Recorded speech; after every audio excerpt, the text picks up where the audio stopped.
নমস্কার, tricky মান্ত্রাসের SSC special class সিরিজে সবাইকে স্বাগত। আজ আবারও চলে এসেছি আরও একটি এসএসসি স্পেশাল ক্লাস নিয়ে। আজকের বিষয় আমাদের প্রিভিয়াস ইয়ার রিজনিং পেপার। অর্থাৎ তোমরা তো সকলেই জানো আমরা আমাদের স্পেশাল ক্লাস সিরিজে শুরু করেছি প্রিভিয়াস ইয়ারের কোশ্চেন পেপার সলভ, যার মধ্যে ম্যাথমেটিক্স এবং রিজনিং পেপার আমরা সলভ করেছি। আগে অলরেডি কয়েকটি ক্লাস আমরা এর উপরে করে ফেলেছি, আজকে তেমনই আরেকটি ক্লাস। চলো দেখে নিই ফার্স্ট কোন কোশ্চেন আমাদের জন্য অপেক্ষা করছে আর ঝটপট সেটার সলিউশন বের করি। ফার্স্টে একটি আছে কি একটি number series, find the missing number of the series. তো কী দেওয়া আছে সিরিজটা? 56, 90, 132, 184, 248 এবং নেক্সট যে নাম্বারটা সেটা আমার কাছে জানতে চেয়েছি।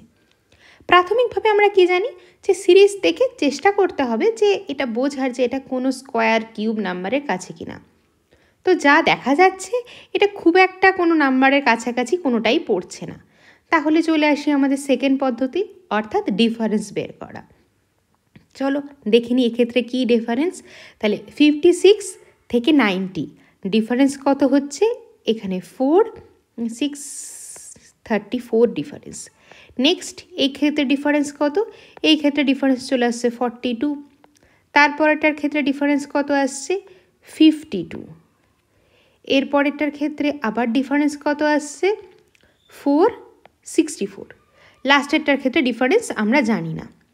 এবার প্রথম পর্যায়ে যে ডিফারেন্স সেটা বের করে খুব একটা লিঙ্ক পাওয়া গেল না। তাহলে পরের ধাপ আরেকটা ধাপ করে দেখি যে কোনো লিঙ্ক পাওয়া যাচ্ছে কি না। আবার দেখছি 34 থেকে 42 ডিফারেন্স কত? 8। 42 থেকে 52 ডিফারেন্স 10। 52 থেকে 64 ডিফারেন্স কত?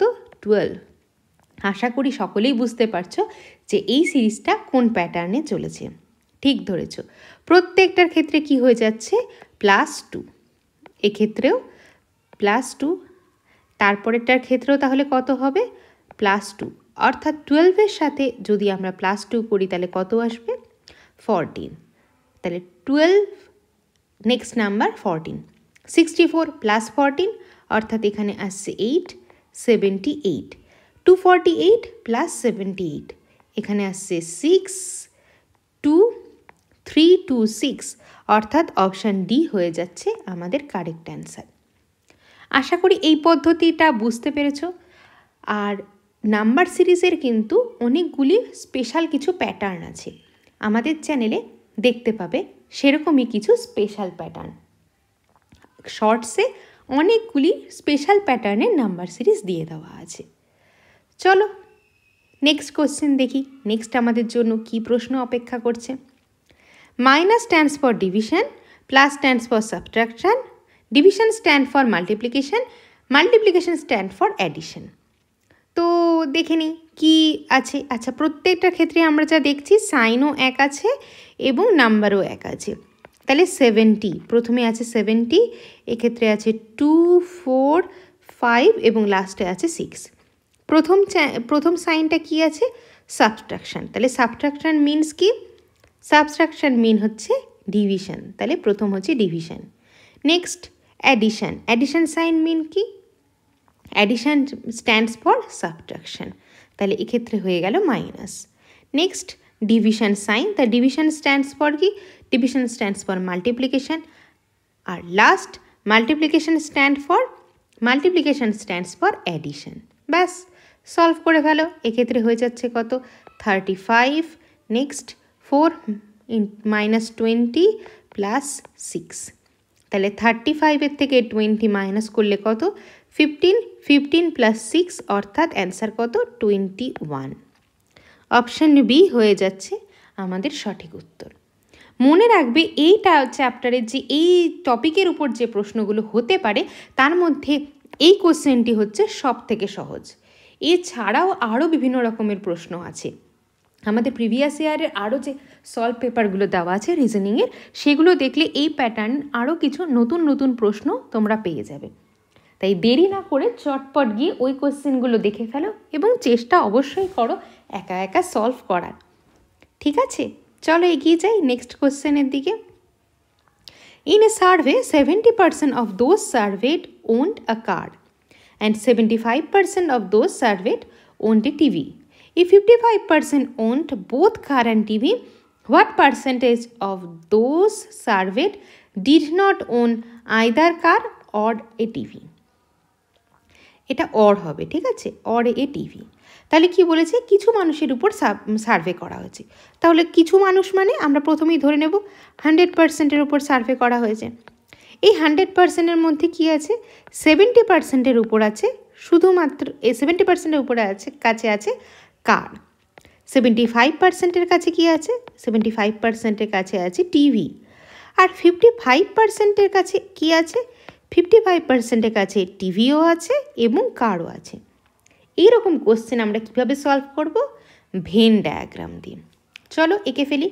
প্রথম যে সার্কেলটা আঁকছি সেই সার্কেলটা কি রিপ্রেজেন্ট করছে, যে কার কার কাছে কার আছে, কার কার কাছে কার আছে সেটা ফার্স্ট সার্কেল রিপ্রেজেন্ট করছে। নেক্সট সার্কেল কি রিপ্রেজেন্ট করছে, নেক্সট সার্কেল রিপ্রেজেন্ট করছে কার কার কাছে টিভি আছে। তাহলে প্রথম গেল কার আছে 70%-এর কাছে এবং টিভি আছে 75%-এর কাছে। খুব ভালো করে দেখো, এই যে অঞ্চলটা, এই অঞ্চলটা হচ্ছে বোথ, দুজনের ক্ষেত্রেই কমন। তাহলে কমন অংশ অর্থাৎ কার এবং টিভি কত লোকের কাছে আছে, কার এবং টিভি আছে হচ্ছে 55%-এর কাছে। তাহলে কার যদি 55%-এর কাছে কার এবং টিভি দুটোই থাকে, তাহলে শুধুমাত্র কার অর্থাৎ এই যে পোর্শনটা, এই পোর্শনটার মধ্যে কত পার্সেন্ট লোক আছে, 70 থেকে 55% মাইনাস, অর্থাৎ এই পোর্শনটার মধ্যে আছে 15%। তাহলে এই যে বাকি অঞ্চলটা অর্থাৎ টিভি এবং কার আছে 55%-এর কাছে, শুধু টিভি আছে 75%-এর কাছে। তাহলে এই যে অঞ্চলটা অর্থাৎ শুধু টিভি আছে কত পার্সেন্টের কাছে, 75% মাইনাস 55%, অর্থাৎ 20%-এর কাছে আছে কি শুধুমাত্র টিভি। তাহলে আমাদের কাছে এবার জানতে চেয়েছে কি, যে কত পার্সেন্ট আছে যাদের মধ্যে, যাদের কাছে কিছুই নেই। তাহলে কিছু না কিছু আছে, সেটা কত পার্সেন্টের কাছে, 15%-এর কাছে আছে শুধুমাত্র কার, 20%-এর কাছে আছে শুধুমাত্র টিভি, আর 55%-এর কাছে কি আছে, দুটোই আছে। টোটাল কত হচ্ছে, 55 প্লাস 15 অর্থাৎ 70, 20 অর্থাৎ 90%-এর কাছে কিছু না কিছু আছে। টোটাল ছিল 100%, 90%-এর কাছে কিছু না কিছু আছে। তাহলে কত পার্সেন্টের কাছে কিছুই নেই, এক্স্যাক্টলি 10%। 100% মাইনাস 90%-এর কাছে কিছুই নেই। ক্লিয়ার হয়েছে? এই টাইপের কোশ্চেন কিন্তু এইভাবে ভেন ডায়াগ্রামের সাহায্যে সলভ করতে হবে। চলো দেখে নিই এই প্রশ্নটা কি বলেছে। বলেছে, in each of the following question select the related letters word numbers from the given alternative. C, F, I, L এর সাথে রিলেটেড লেটার ক্লাস্টার কি দিয়েছে, ও, আর, ইউ, এক্স। আমাকে বের করতে বলেছে ডি, জি, জে, এম এর সাথে রিলেটেড লেটার সমষ্টিটা কি হবে। খুব ভালো করে দেখো, এখানে যদি আমি দেখতে চাই যে এল এর অপোজিটে তো ও আছে, সি এর অপোজিটে এখানে এক্স আছে, তাহলে ডি, তা ডি এর সাথে রিলেটেড হিসেবে এই লাস্টে যে লেটারটা হবে সেটা হবে ডাব্লিউ, আর এম এর সাথে রিলেটেড লেটার স্টার্ট কি দিয়ে হবে, এন দিয়ে। কিন্তু দেখো যে আমাদের 4টি অপশান দেওয়া আছে তার মধ্যে অপশান বিটা কি, অপশান বিটা এন দিয়ে শুরু ঠিকই, কিন্তু ডাব্লু দিয়ে কিন্তু শেষ নয়। ইনফ্যাক্ট কোনো ওয়ার্ডই ডাব্লু দিয়ে শেষ নয়। তাহলে এই যে যুক্তিটাকে আমরা এক্ষেত্রে ব্যবহার করছিলাম, এই যুক্তিটা হবে না। তাহলে কোন যুক্তিটা হবে দেখে ফেলি, সি, এফ, আই, এল, আবার লিখে ফেলি ডি, জি, এখানে আছে জে, এম, কারণ আমাদের বের করতে হবে, আর নিচে লিখে ফেলি ও, আর, ইউ, এক্স। এবার আমরা কি করব, আমরা লিখে ফেলব প্রত্যেকটি লেটারের প্লেস ভ্যালুগুলো। তাহলে সি এর প্লেস ভ্যালু কত, 3, এফ এর প্লেস ভ্যালু 6, এবার 3 আর 6, সি এর গেল 3, এফ এর গেল 6, আই এর হচ্ছে 9, আর এল এর হচ্ছে কত, 12। এই গেল প্লেস ভ্যালু। এইবার ঝটপট পরের লাইনে চলে আসি। ও এর প্লেস ভ্যালু কত, ও এর প্লেস ভ্যালু হচ্ছে 15, আর এর প্লেস ভ্যালু কত? 18, ইউ এর প্লেস ভ্যালু 21 আর এক্সের প্লেস ভ্যালু 24। দেখো খুব ভালো করে প্রত্যেকটার ক্ষেত্রেই কত হচ্ছে, আমরা 12 যদি অ্যাড করে দিই তাহলেই নেক্সট নাম্বারটা পেয়ে যাচ্ছি। এটা হচ্ছে আমরা আর একটি গুরুত্বপূর্ণ তথ্য পেয়ে গেলাম। এবার দেখি এই যে শর্তটা আমরা পেলাম, এই কন্ডিশানটা এটা কাজ করছে কিনা। যদি এই কন্ডিশনটাই সলভ না হয় তাহলে আমাদের আবার একটা নতুন কন্ডিশান বের করতে হবে। ডি এর প্লেস ভ্যালু কত? 4, জি এর প্লেস ভ্যালু 7, তারপরে আসছে জে এর প্লেস ভ্যালু কত? 10, এম এর প্লেস ভ্যালু 13। এবার ডি এর সাথে তুমি যোগ করে দাও 12, ডি এর সাথে যদি আমি 12 যোগ করে দিই তাহলে কত হয়ে যাবে? 16, অর্থাৎ প্লেস ভ্যালু কার 16 এখানে চলে আসছে, প্লেস ভ্যালু হচ্ছে পি এর 16। নেক্সট এবার 7 এর সাথে তুমি 12 যোগ করে দাও, 12 প্লাস 7 অর্থাৎ 19 কার প্লেস ভ্যালু? এস এর প্লেস ভ্যালু। নেক্সট 10 এর সাথেও 12 যোগ করে দাও, 10 plus 12 car place value? 22 car place value? V এর প্লেস ভ্যালু। লাস্ট এম এর সাথে অর্থাৎ 13 এর সাথেও 12 যোগ করো, 25 হচ্ছে ওয়াই এর place value. P S V Y, option C হয়ে গেল আমাদের কারেক্ট অপশান। ক্লিয়ার? আমরা কিন্তু এখানে দেখো প্রথমে দেখে নিয়েছিলাম যে এই শর্তটাই আমাদের হচ্ছে না, নেক্সট কোন শর্তে আছে সেটাই কিন্তু আমরা দেখে বের করেছি। ক্লিয়ার? চলো এগিয়ে যাওয়া যাক নেক্সট কোশ্চেনের দিকে। এটি একটি সিলোজিজমের প্রশ্ন, স্টেটমেন্ট দেওয়া আছে 3টি, যার কনক্লুশনও দেওয়া আছে 2টি। এবার বের করতে হবে আমাদের এই 4টি অপশানের মধ্যে কোনটি কারেক্ট। কি বলেছে? ফার্স্ট, মোস্টলি পেটস আর ক্যাটস। মোস্টলি পেটস, যদি পেটস এতগুলো হয়ে থাকে তার মধ্যে বেশিরভাগটাই কি হয়ে যাচ্ছে? ক্যাট। তাহলে মোস্টলি পেটস আর ক্যাট। নেক্সট, অনলি ক্যাটস আর ডগস, শুধুমাত্র ক্যাটই হচ্ছে কি? ডগ। লাস্ট, নো ক্যাটস আর র্যাবিট, তাহলে ক্যাটের সাথে র্যাবিটের কোনো সম্পর্ক নেই। এটি একটি অপশান গেল, এটি একটি সম্ভাবনা গেল। আচ্ছা, আমরা তো এইভাবেও বানাতে পারি যে মোস্টলি পেটস আর কি বলেছে? ক্যাট, এটুকু অবধি ঠিক আছে। অনলি ক্যাটস আর ডগস, ক্যাটসের মধ্যে কি আছে? ডগস আছে। আর কি বলেছে? ক্যাটস আর র্যাবিট, কোনো ক্যাটই র্যাবিট নয়, তাহলে র্যাবিটটা এই অপশানেও হতে পারে যে এরকম র্যাবিট। ক্লিয়ার? তাহলে আমরা অলরেডি একটা পসিবিলিটি 1, পসিবিলিটি 2 আমরা বের করে ফেলেছি। চলো এবার দেখে নিই কনক্লুশন কী বলেছে। বলেছে some pets are rabbit according to the first condition, যেটা আমরা কন্ডিশন করছি তার মধ্যে কিন্তু এই শর্তটা খাটছে না, কারণ কোনো পেটে এখান থেকে র্যাবিট হচ্ছে না। কিন্তু নেক্সটেরটার ক্ষেত্রে খাটছে, যেহেতু খাটছে না তাহলে এই অপশানটা বাদ। Next option, all pets being rabbit is not a possibility. সবগুলি পেটই র্যাবিট হবে। সবগুলি পেট কি র্যাবিট হতে পারে? দেখো, সবগুলো পেট যদি র্যাবিট হয় তাহলে তাদের মধ্যে ক্যাট আসবে, কিন্তু ক্যাটের সাথে র্যাবিটের কোনো সম্পর্ক নেই। তাহলে অল পেটস বিং র্যাবিট, সেটা যদি অল পেটস র্যাবিট হতে পারে তার কোনো পসিবিলিটি নেই, তাহলে এই অপশানটা কি ঠিক। তাহলে দেখে নিই আমরা কি আছে। Both conclusion 1 and 2, conclusion 2 follows, both only conclusion 1 follow না, অনলি কনক্লুশন 2 ফলো, অর্থাৎ অপশান ডি হয়ে গেল আমাদের কারেক্ট অ্যান্সার। আশা করি বুঝতে পারলে কিভাবে আমরা এই কোশ্চেনগুলো সলভ করলাম, এই কোশ্চেনটি সলভ করলাম। আমাদের প্রিভিয়াস ইয়ারের আরও যে আমরা ক্লাসগুলো করেছি তার মধ্যে আরও কিছু সিলোজিজম প্রশ্ন করা আছে। চলো এবার এগিয়ে যাওয়া যাক আরও নেক্সট কোশ্চেন। এবার এটি কি আছে? রিলেশন রিলেটেড প্রশ্ন আছে, blood relation related. A plus B means A is married to B, A minus B means A is sister to B, A cross B means A is brother to B, A star B means আর A cross B means A is father to B. এবার কি জানতে চেয়েছে? S is related to T. চলো এবার এটার থেকে আমরা বানিয়ে ফেলি ইউ ক্রস এইচ। তাহলে ইউ যদি ক্রস এইচ হয় তাহলে ইউ হচ্ছে ফাদার অফ এইচ, কারণ ক্রস মানে কি জানি, ক্রস মানে আমরা ফাদার জানি।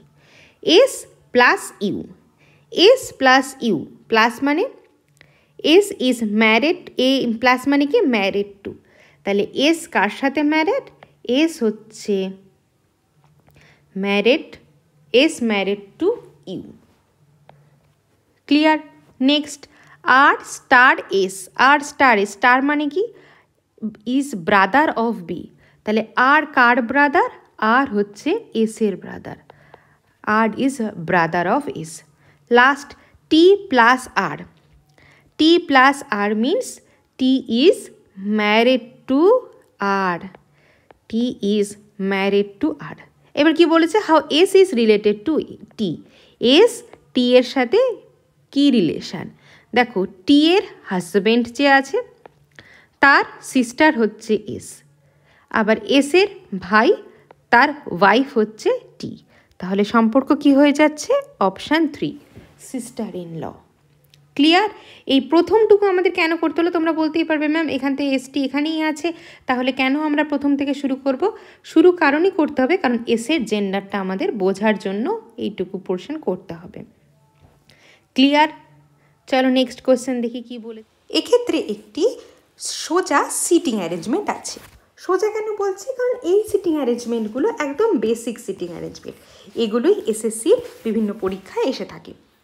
তো চলো দেখে নিই কী বলেছে। বলেছে 8 পার্সন ABCDEFGH আর sitting in a row facing north, এবং 8 জন কি বলেছে, 8 জন একটা রোতে বসে আছে নর্থে ফেস করে। এই যে নর্থে ফেস করে বলেছে, এটা নর্থে কখন বলছে সাউথে কখন বলছে সেটা কিন্তু খুব ভালো করে লক্ষ্য রাখতে হবে। তো আমরা কি করছি, প্রথমেই দুটো সম্ভাবনা এঁকে নিচ্ছি, এই একটি লাইন এবং এই একটি লাইন। তাহলে কতজন বসেছে, 8 জন, 1 2 3 4 5 6 7 এবং লাস্ট 8, 1 2 3 4 5 6 7 এবং 8। এবার কি বলেছে কন্ডিশনগুলো দেখা শুরু করি। প্রথম থেকে আমরা বসানোর চেষ্টা করব কোনটাতে আমরা বসাতে পারছি। প্রথমটা কি বলেছে, C is 4 to the right of A. কোথায় বসাবে, কিভাবে বসাবে বোঝা যাচ্ছে না প্রথম কন্ডিশন থেকে। নেক্সট কন্ডিশন দেখি, only 2 people sit between B and C. এটার থেকেও বুঝতে পারছি না আমরা, সিকে আমরা এখনও বসাতে পারিনি, তাই বি কোথায় বসবে সি কোথায় বসবে আমরা কিন্তু বুঝতে পারবো না। পরেরটা, D is to the immediate left of F, D immediate left of F এর, এবং এ বি সি কাউকে আমরা বসাতে পারিনি, তাই ডিকেও এরপরতে বসাতে পারছি না। নেক্সট কন্ডিশনটা কি বলেছে দেখো, E sits at the one of the extreme ends. তাহলে কি বলেছে, E sits one of the extreme ends. এবার 4টা এন্ড আছে, 4টা এন্ডের মধ্যে কোন এন্ডে বসাবো, তাহলে চলো আরও একটু পড়ি condition. G is second to the left of D, এটার থেকেও বোঝা যাচ্ছে না, ই দেখি রিলেটেড আছে নাকি, হ্যাঁ 6টা আছে ই রিলেটেড। এই sits third to the right of E, তাহলে ই এর থার্ড রাইটে, ই হচ্ছে নর্থ ফেস করে আছে কারণ প্রত্যেকেই নর্থ ফেস করে আছে, তাহলে নর্থ ফেস করলে যদি আমি একমাত্র এই জায়গায় বসাই ইকে, তাহলেই দেখো আমরা তার রাইটটাকে পাবো। তাহলে কি বলেছে, H sit third to the right of E, তাহলে এই sits third right of E.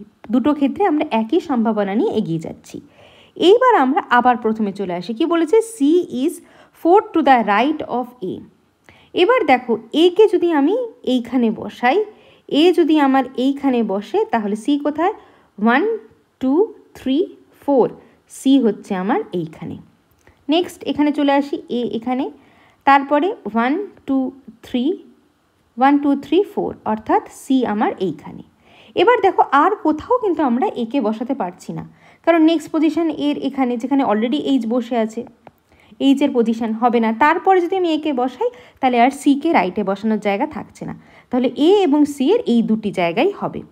Next আবার পড়ি, only 2 people sit between B আর সি, তাহলে বি আর সি এর মাঝখানে 2 জন। এবার সেকেন্ড অপশানটায় দেখো এইখানে যদি আমি 2 জনকে বসাই তাহলে বি এর বসার কোনো জায়গা নেই, তাহলে এইখানে বসবে, অর্থাৎ এইখানে বসে যাচ্ছে বি। তাহলে অপশান যে সেকেন্ড যে সম্ভাবনাটা আমরা নিয়েছিলাম সেটা হবে না। ক্লিয়ার? এবার কি বলেছে, D is to the immediate left of F, D immediate left, তাহলে ইমিডিয়েট লেফটে বসানোর কোন জায়গাটা আছে, একদম রাইটে, তাহলে এফ যদি এখানে বসে ডি কোথায় বসবে, এইখানে। বাকি পড়ে থাকছে কি, জি, জি এর কথা কি বলেছে, G is second to the left of D, second left of D. ব্যাস পেয়ে গেলাম আমরা সিটিং অ্যারেঞ্জমেন্টটা। এইবার ঝটপট করে কোশ্চেনের অ্যান্সারটা করে ফেলি তো। Who is sitting at the extreme right end of the row? Extreme right end কোনটা? এইটা। তাহলে এক্সট্রিম রাইট এন্ডে কে বসেছে? এফ বসেছে। অপশান ডি হয়ে গেল আমাদের কারেক্ট অ্যান্সার। ক্লিয়ার? আশা করি বুঝতে কোনো অসুবিধা নেই। এগুলো একদম সিটিং অ্যারেঞ্জমেন্টের বেসিক কোশ্চেন। এই কোশ্চেনগুলো কিন্তু পরীক্ষায় আসলে যদি বাদ চলে যায় তাহলে কিন্তু খুব মুশকিলের ব্যাপার। এইগুলো কিন্তু একদম ঝটপট করে ফেলতে হবে। নেক্সট দেখি কি প্রশ্ন। এখানে আবার একটি ইনইকুয়ালিটির প্রশ্ন আছে। স্টেটমেন্ট দেওয়া আছে L greater than M, M less than is equal to O, is equal to N, L is equal to O আর কিউ কে। আচ্ছা, লেস দ্যান কে। আচ্ছা, আমরা এক লাইনে সাজানোর চেষ্টা করি। এখানে আছে M, M less than is equal to O, is equal to হচ্ছে এন, ইজ ইকুয়াল টু কি? ইজ ইকুয়াল টু হচ্ছে এন। এবার এম কি? এম আবার এল এর থেকে ছোট। এবার এল এর সাথে কি আছে? Q related. কিউ কার থেকে ছোট? কিউ আবার কে এর থেকে ছোট। তো মোটামুটি আমরা এক লাইনে সাজাতে পারলাম। এবার দুটো কনক্লুশন। এইরকম যদি আমাদের ইনইকুয়ালিটি থাকে, চেষ্টা করতে হবে ফার্স্ট কাজ হবে কি আমাদের একটি লাইনে সাজিয়ে নেওয়া, তাহলে অনেক ইজি হয়ে যাবে জিনিসটাকে সলভ করা। কনক্লুশন, ফার্স্ট কনক্লুশন কি বলেছে?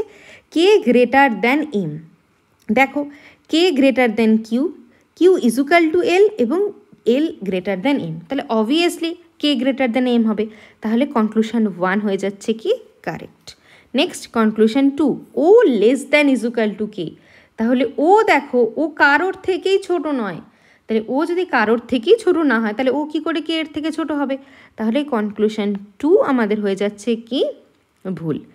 তাহলে অপশান কোনটা হবে? Option A, only conclusion 1 is true. কি একদম সোজা তো এই প্রশ্নগুলো? তাহলে এই প্রশ্নগুলো পরীক্ষায় আসলে যেন কোনোভাবেই ভুল না হয়। তো চলো দেখে নিই next question. In a sardine code tiger is written as QDFHS, how is fish related to in that code? খুব ইজি, লিখে ফেলো তো। TIGER। টাইগার, তার কোড কি? QDFHS। তাহলে কি? এই দেখো, এস, টি, টি এর আগের লেটার হচ্ছে এস, আর এর আগের লেটার হচ্ছে কিউ, আই এর আগের লেটার হচ্ছে এইচ, ই এর আগের লেটার হচ্ছে ডি, আর জি এর আগের লেটার হচ্ছে এফ। কি জাস্ট প্রিভিয়াস লেটারটা ক্রসভাবে বসেছে। তাহলে ফিশ, FISH। তাহলে এইচ, এইচের আগের লেটারটা কি হয়ে যাবে বলো তো? এইচের আগের লেটার হয়ে যাবে আমার জি, আর এফ, এর আগের লেটার ই। জি দিয়ে শুরু, ই দিয়ে শেষ। অপশান, তাহলে অপশান 1 এবং অপশান 3 ক্যান্সেল হয়ে গেল। নেক্সট, যেহেতু দুটো আছে সেজন্য আমাদের করেই দেখতে হবে এস। এর আগের লেটার কি? আর, এবং আই এর আগের লেটার কি? এইচ। অর্থাৎ GRHE, অপশান 2 হয়ে গেল আমাদের কারেক্ট অ্যান্সার। কি এই যে কোডিং ডিকোডিংয়ের প্রশ্নটা, সেটা কিন্তু একদম ইজি ছিল। এই প্রশ্নগুলো কিন্তু কোনোভাবেই ভুল করলে পরীক্ষায় চলবে না। ঠিক আছে, চলো নেক্সট প্রশ্ন কি?